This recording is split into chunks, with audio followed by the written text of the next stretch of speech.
Bihari.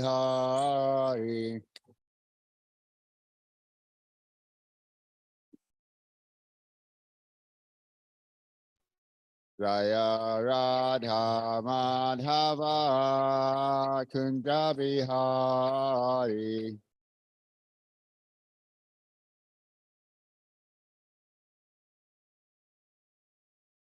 Jaya Gopi Janava Kirivara Jari.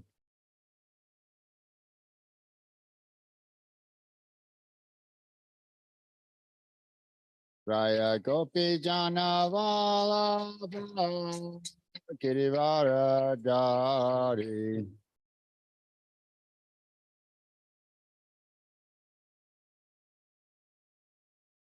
Rasodanandana Brajana Ranjana.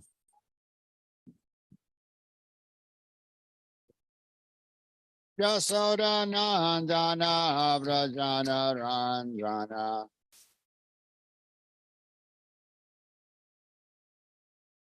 Yamunatira Vanachari.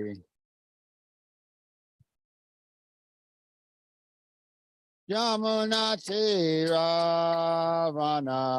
Vanachari.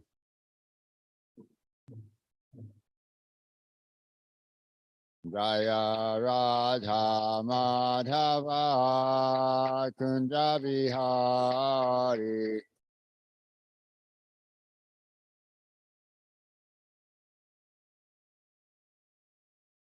Jaya Radha Madhava Kunja Bihari.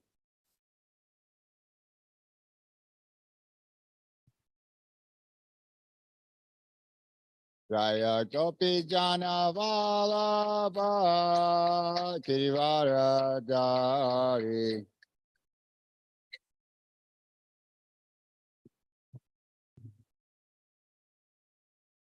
Jaya Gopi Jana Vallabha Kirivara Dari.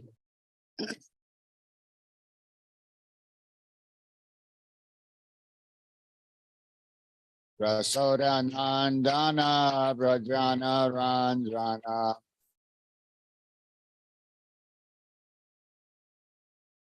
Jasodanandana Brajana Ranjana.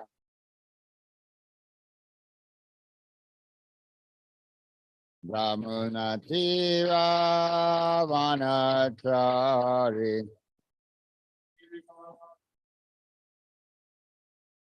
Yamunatira Vanachari.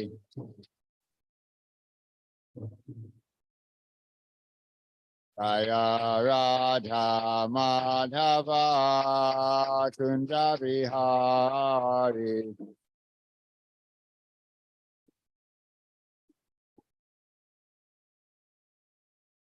Jaya Radha Madhava Kunja Bihari.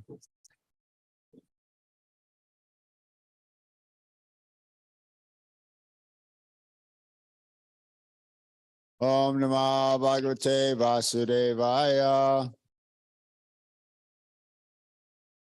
Om Namah Bhagavate Vasudevaya. Om Namah Bhagavate Vasudevaya. So we're reading second canto, Srimad Bhagavatam, second chapter, text 15.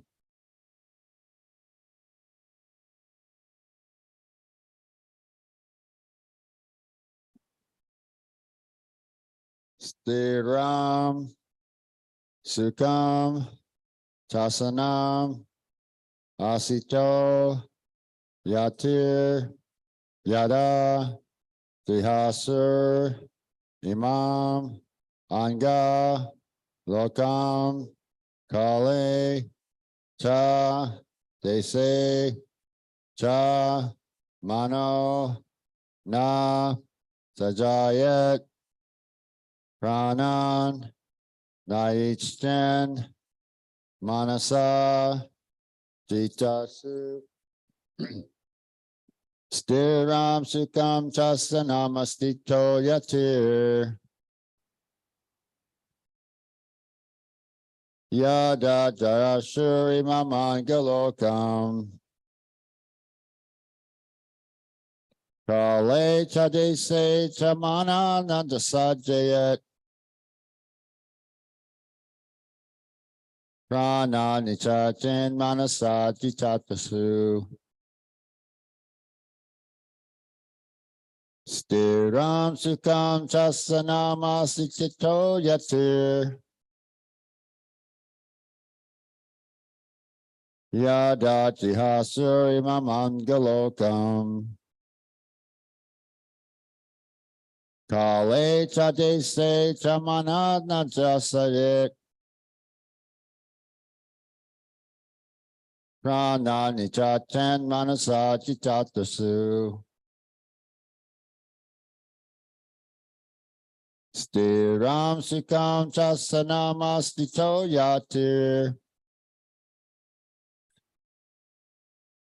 Yada jihasuri mamangalokam. Kale chadese chamana nasajayet.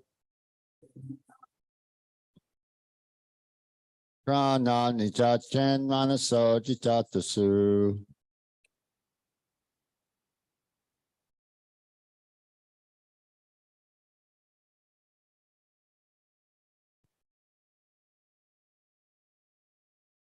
Tirang sukang chasanamastito yatir. Stiram sukam chasanamastito yatir. Yada jihasuri mamangalokam. Yada jihasuri mamangalokam. Kale chadeshe chamano nasajaye. Kale chadese chamano nasajayet. Ananya chen manasajitasu. Prana niyachen manasa jitatasu. Stirang sukam chasanamastito yatir. Stiram sukam chasanamastito yatir. Yada jihasuri mamangalokam. Yada jahasuri mamangalokam. Kale chadeshe chamano nasajayet. Kale chadese chamano nasajayet. Prana niyachen manasajitasuhu. Prana niyachen manasa jitatasu. Stiram sukam chasanamastito yatir. Stiram sukam chasanamastito yatir. Yada jihasuriman angalokam.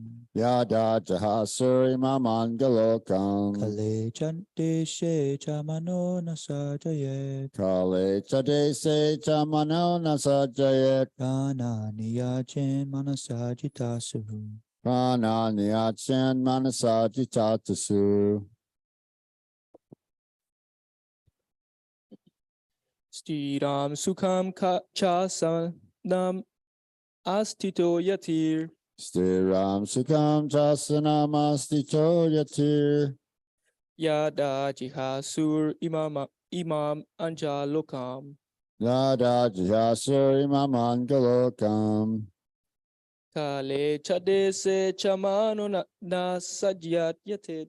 Kale chadese chamana no sajit.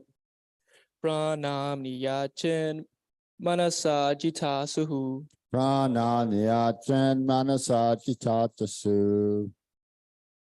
Stiram sukam chasanamastito yatir. Stiram sukam chasanamastito yatir. Yada jihasuri mamangalokam. Yada jihasuri mamangalokam. Kale chadeshu chamano sasajayat. Kale chadese chamano nasajayet. Prana niyachen manasajitasuhu. Prana niyachen manaso jitatasu. Stiram sukam chasanamastito yatir. Stiram sukam chasanamastito yatir. Yada jihasur imamangalokam. Yada Jihasuri Mamangalokam. Kale cha deshe cha mano na sajayet. Kale Chadese Chamano Nasajayat. Prananiya chen manasajitasu. Pranan Yachen Manasajitatasu. Everyone chanted, anyone online would like to chant? Or I actually chant will do the word by word synonyms. Stiram without being disturbed. Sukham comfortable. Cha also. Asanam sitting a combination. Asita being situated. Yati the sage. Yada whenever. Jihasu desires to give up. Imam this. Anga O king. Lokam this body. Kale in time. Cha and they say in a proper place. Cha also. Manaha the mind. Na not. Sajayate may not be perplexed. Pranan the senses. Nyacha chet must control. Manasa by the mind. Jita asu conquering the life air. Translation and purport by His Divine Grace A.C. Bhaktivedanta Swami Srila Prabhupada. O King, whenever the yogi desires to leave this planet of human beings, he should not be perplexed about the proper time or place, but should comfortably sit without being disturbed, and regulating the life air should control the senses by the mind. Purport. In the Bhagavad Gita 18:14, it is clearly stated that a person who is totally engaged in the transcendental loving service of the Lord and who constantly remembers him at every step easily obtains the mercy of the Lord by entering into his personal contact.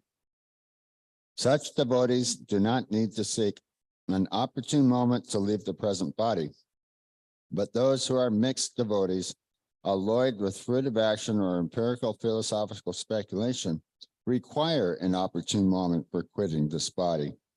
For them, the opportune moments are stated in the Bhagavad Gita, chapter 8, text 23 through 26. But these opportune moments are not as important as was being a successful yogi who is able to quit his body as he likes. Such a yogi must be competent to control his senses by the mind. The mind is easily conquered simply by engaging it at the lotus feet of the Lord. Gradually, by such service, all the senses become automatically engaged in the service of the Lord. That is the way of merging into the Supreme Absolute. So devotional service is expressed. And devotional service is expressed pretty much everywhere through Srimad Bhagavatam. The yogic principles are maintained. Everything's included in devotional service. It's easily and naturally. It's like in the next verse, how there's a specific process, the psychological process of the mind entering into the self. So, these things are explained also in Srimad Bhagavatam. King Yudhisthira, he amalgamated his senses, gave up his royal dress, merged his breathing into life air, like that. And then in pure mind, it merged into self. And then his pure spiritual soul, he was able to enter the transcendental kingdom. And this was just when he was giving up his royal dress and garments and giving up his kingdom and going to the Himalayas. So that's what's going to be explained in the next verse. Specific yogic control and the yogis themselves, they're waiting for an opportune moment. It's stated in Bhagavad Gita. The sun travels on the southern horizon and the sun travels on the northern horizon. So during the period of time the sun travels from east to west on the southern horizon is an opportune moment for leaving the body. So we read in first canto of Srimad Bhagavatam that Bhishma Dev, the grandfather of the Pandavas and Kurus, he was shot on a bed of arrows. He was laying there. He had so many arrows that pierced through him that his body didn't even touch the ground. So then he was just waiting for the opportune moment to leave the body. So he wanted to see the lotus feet of Lord Krishna. So Lord Krishna came, his associates, and Narada was there, and Vyas, all the great sages, great warriors like Arjun, the Pandavas, and Dhritarashtra, or not Dhritarashtra, Duryodhana. So they were all assembled there. But as Prabhupada stating here, the devotees have a special prerogative by engaging in devotional service, the natural and easy process of remembering Krishna and engaging in devotional service. The devotee is not required to leave their body at such an opportune moment. Every moment is an opportune moment for going back, calling back to Godhead. Krishna specifically takes that as his personal favor to the devotee, like that. So the devotees have a special prerogative. There are the jnanis, there are the yogis, there are the external gross materialists. The devotees, they're a completely different transcendental class. And that's the secret of devotional service. What maybe the speculators or the impersonalists, they don't really fully grasp this or understand it. They also engage in devotional service, but that's for the purpose of becoming one with the Supreme. You know, they might even have the deity. You know, they may have a morning program and an evening program. You know, they offer their prasadam to their spiritual master.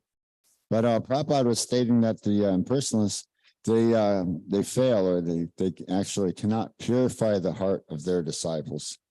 So that's also included in devotional service as well, is that it purifies the heart and clears the mind of the contamination and the material dust that's keeping us in the material world. And that was the whole idea about what we were expressing, the meditation on the Virat Roop, and then meditation on Super Soul. And just in the same way, you meditate on the Virat Roop, meditate on the lower planets as the soles of his feet, and then meditate on his ankles and knees, go higher and higher. It's the same thing. I'm meditating on Super Soul as well, meditating on his lotus feet. And he has many jewels and ornaments, rings on his toes and bangles. You have valuable gems and jewels and gold and silver, right? That. So then gradually meditating higher and higher. He wears a silver girdle. He wears clothing as bright yellow as lightning. So then he has a thin waist, right? And his navel is placed there, and he has garland of fresh garlanded flowers.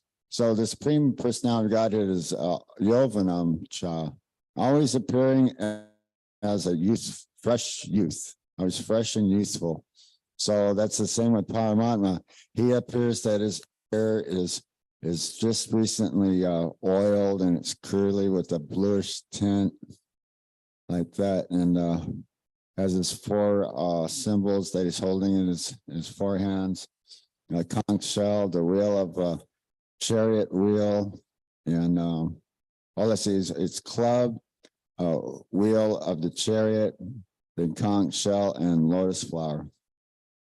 That just as Srimad Bhagavatam is explaining this, and Prabhupada said in the purport that this was Janardana. So there's the Chakra of Yudha. It's 4 incarnations of the Supreme Personality of Godhead, and there's 2 sets of the Chakra of Yudha. So that begins with Narayan, Sankarshan, Pradyumna, and Aniruddha. And then again from Sankarshan comes the second Chakra of Yudha, and they are the same names: Narayan, Sankarshan, Pradyumna, and Aniruddha.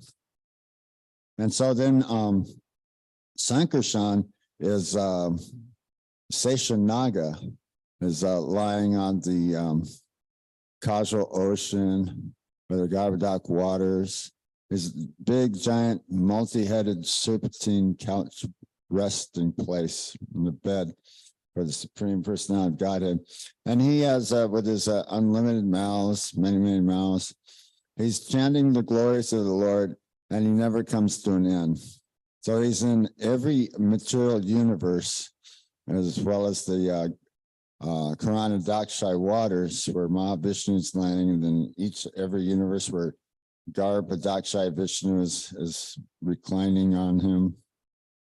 And so this is a large estimation of unlimited, practically unlimited material universes within the Mahatattva.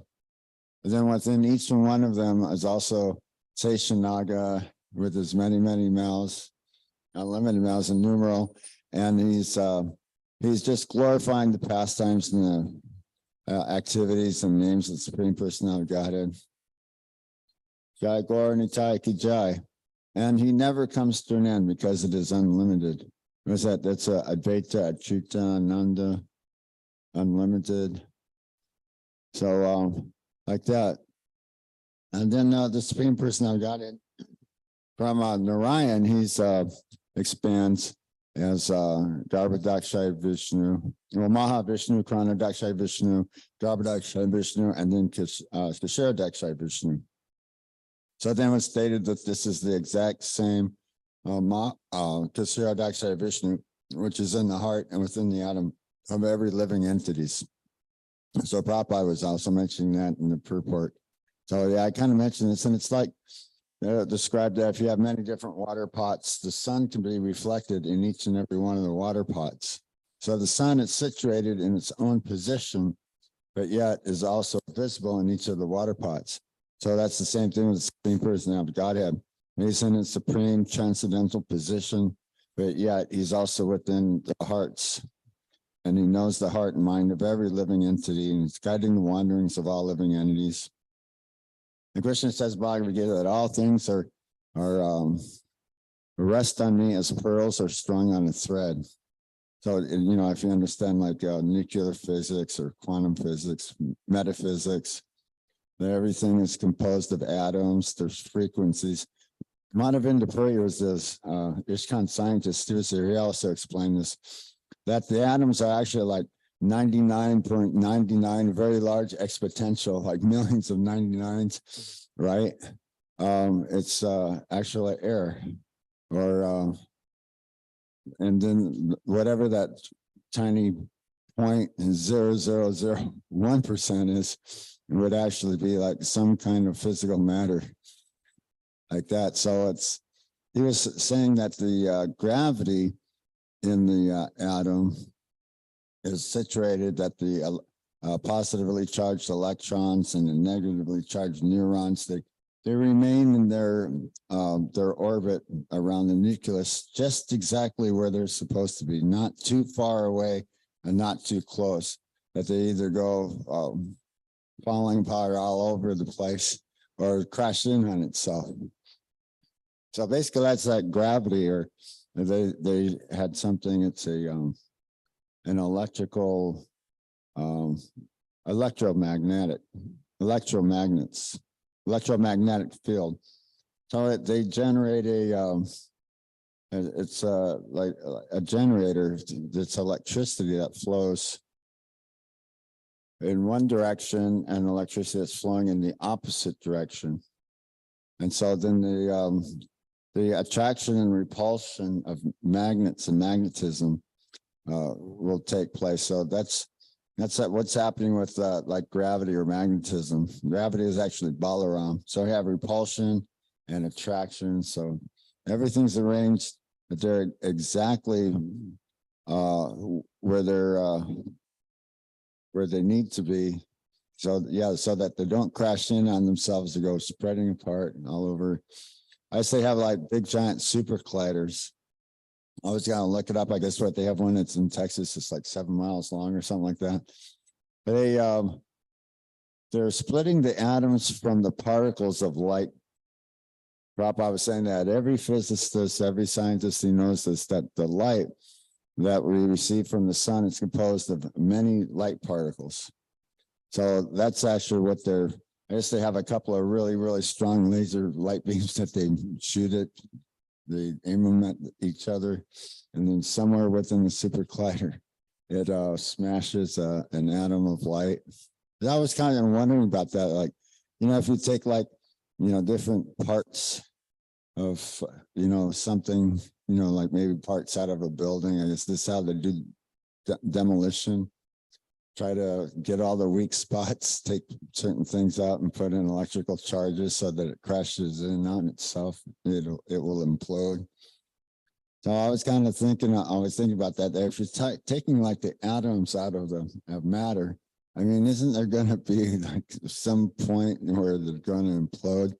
If they're not replacing each other, they're going to get holes in the fabric of the material universe, or, what's taking place. Or I'm kind of even wondering, like, since the light, the sun, it's emanating from the sun.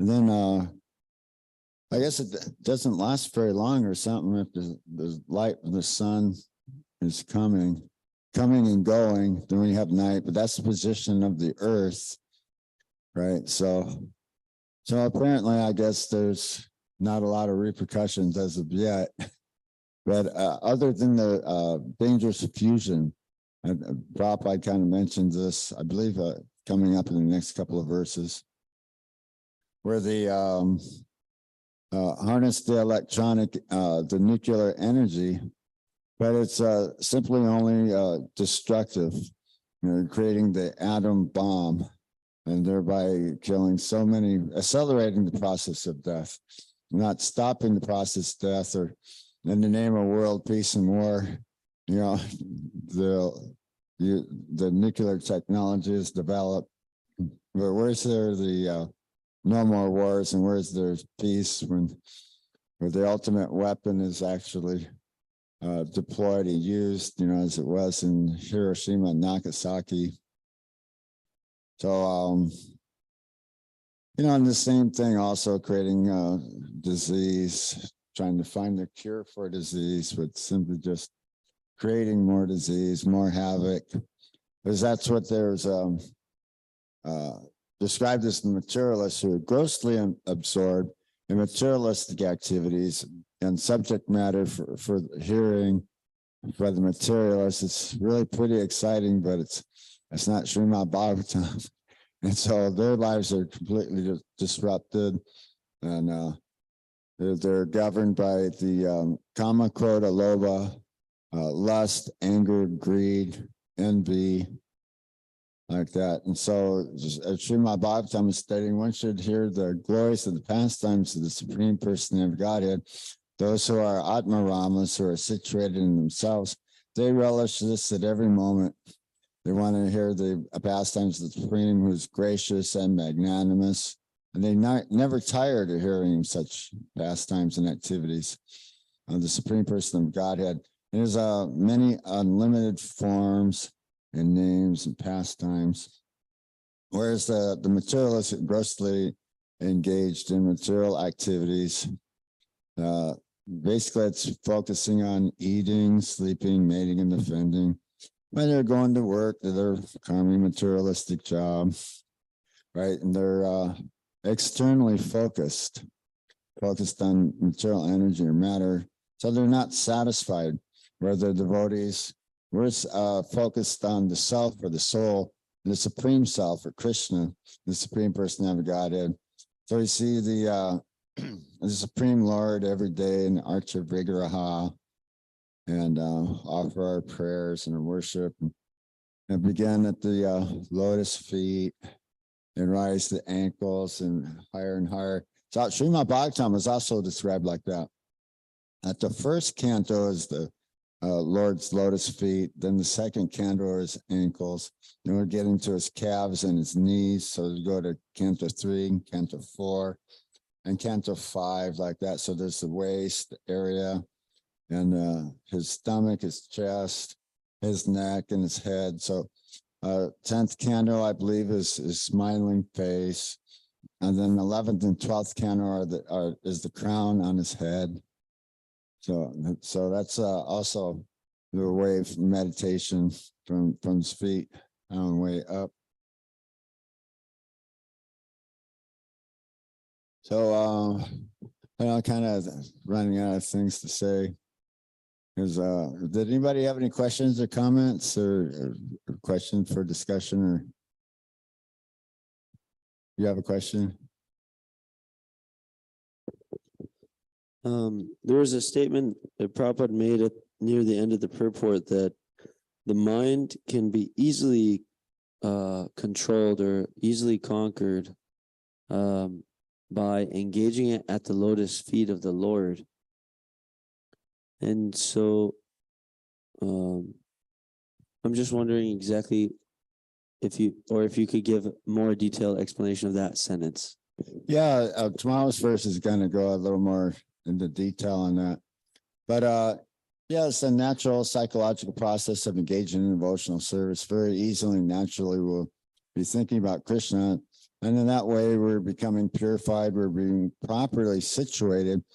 The death comes in Krishna's form is death. Cruel death comes from the materialists, for those who are engaged in sinful activities. And immediately the Yamadutas, they're there with their ropes to grab the subtle body and rip them out of their body that they're so much attached and identified to. It's so very painful. And then when the devotee leaves the body, a swan carrier comes with the Vishnu Dutas, and they're helping you on the swan carrier, and they're going to take you to Krishna Loka, to the spiritual planet. So it's a completely different thing for the gross materialists engaged in external subject matter for hearing and speaking about Nixon in the newspaper, like that.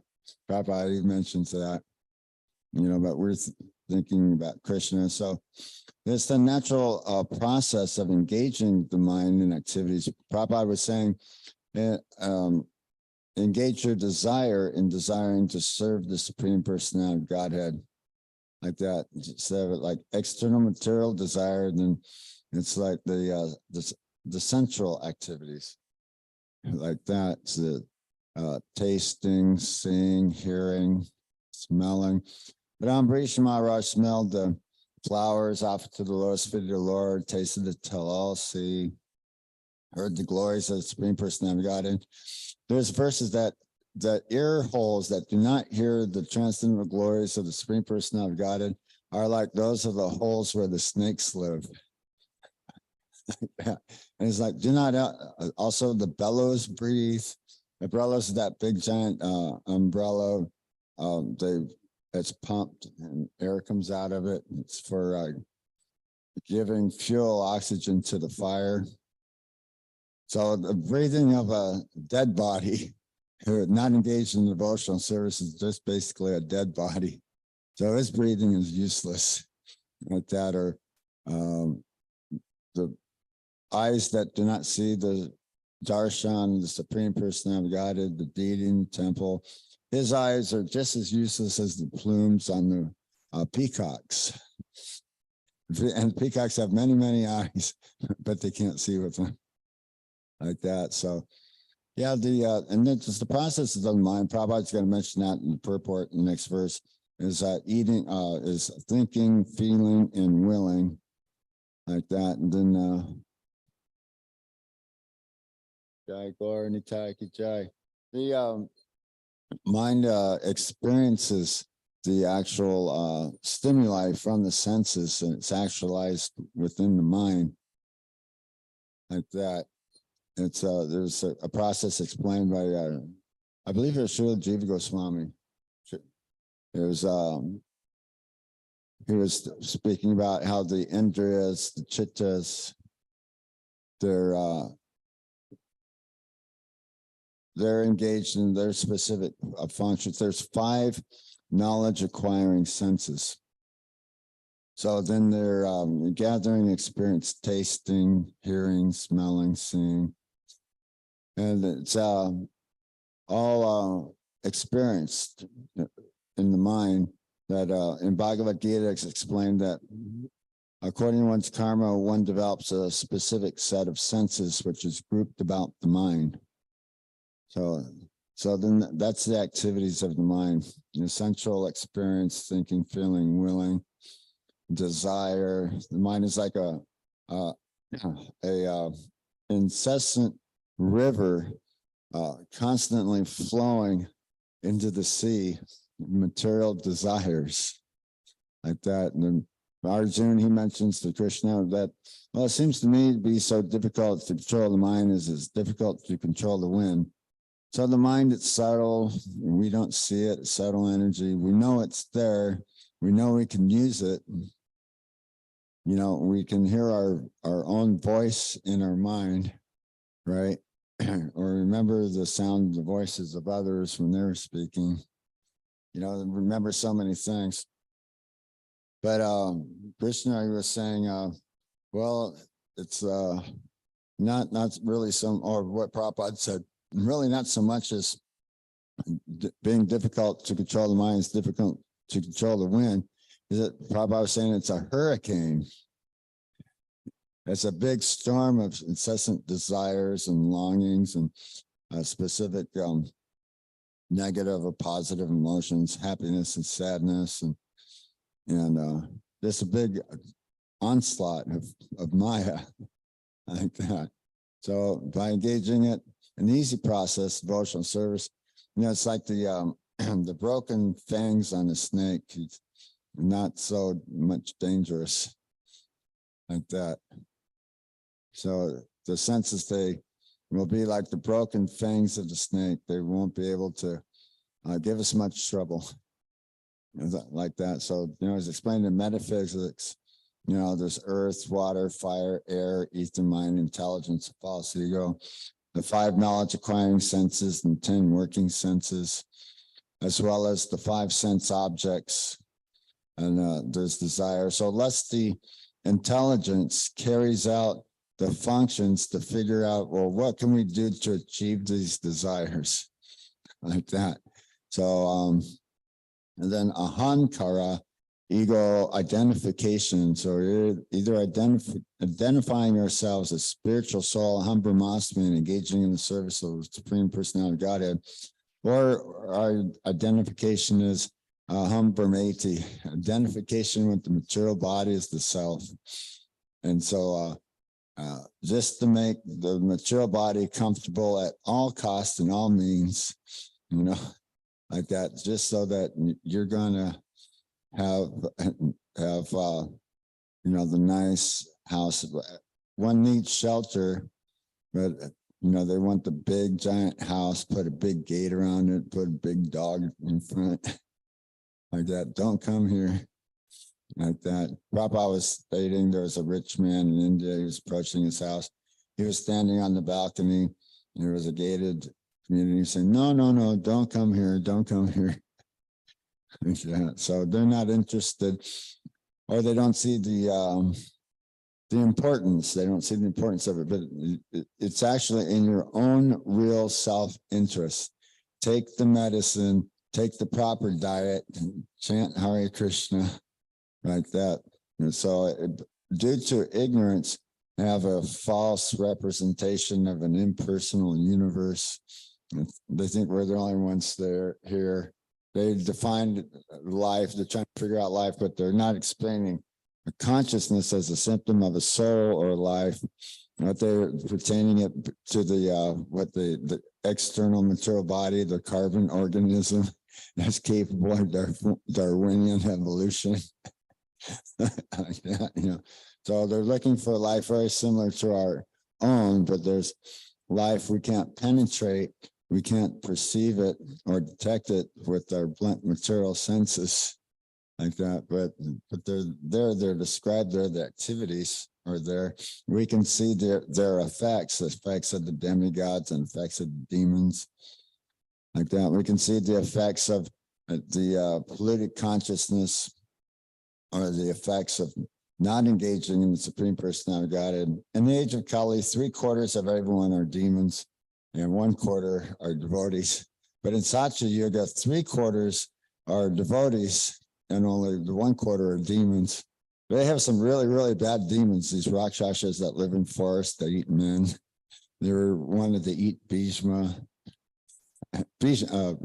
Hercule, one Pandavas, Bhima, or it's a Bhishma Dev, or who is it? He's a performer of Herculean tasks. Bhima, one of the five Pandavas. Yeah, so Bhima, he had defeated big, giant, great man-eating Rakshasas. Or there was a there's a thing, there were man-eating Rakshasas in Ramayana, like that, and they had mystic powers. They can do certain things. So these are just little demons. Prabhupada said these are just little Hiranyakashipus. Even though they could be very, very destructive. That's the effect of the rascal mind engaged in external activities, just create destruction. Yeah. So, yeah. Were there any other questions or comments? Or maybe we can end class there. Srimad Bhagavatam class, Ki Jai.